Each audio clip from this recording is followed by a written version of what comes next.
அம்மா முத்துமே சுவை பார்க்கலாமா? அனைவருக்கும் முத்தமிழ் சுவையின் அன்பான வணக்கங்கள். இன்னைக்கு நம்ம வீடியோல மருத்துவ குணங்கள் மிக்க தூதுவளை துவையல் எப்படி செய்யறதுன்னு பார்க்கலாம் வாங்க.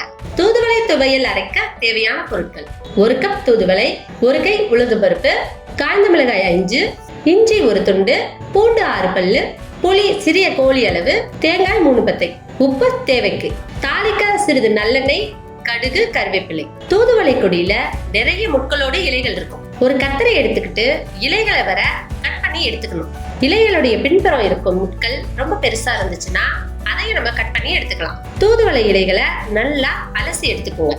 கடாயில கொஞ்சம் நல்லெண்ணெய் ஊத்தி கடுகு போட்டு நல்லா பொரிஞ்சதுக்கு அப்புறம் உளுத்தம் பருப்பு சேர்த்துக்கங்க.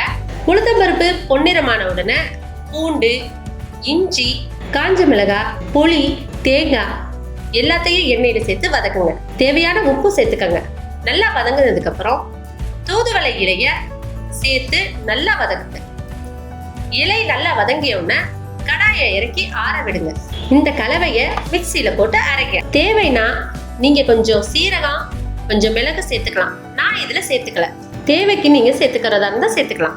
இந்த தூதுவளை துவையில அரைச்ச பின்பும் தாளிக்கலாம், இல்லைன்னா தாளிச்ச பின்பும் அரைச்சுக்கலாம். இருமல் சளி இருக்கிறவங்க வாரம் ஒரு முறை இந்த தூதுவளை துவையில சாப்பிட்டா உடனே சரியாயிடும். குழந்தைகள் முதல் பெரியவங்க வர இந்த துவையலை விரும்பி சாப்பிடுவாங்க. சுவையான ஆரோக்கியமான தூதுவளை துவையல் தயார். மீண்டும் இன்னொரு வீடியோல சந்திப்போம் வேற ஒரு ரெசிபியோட. நன்றி, வணக்கம்.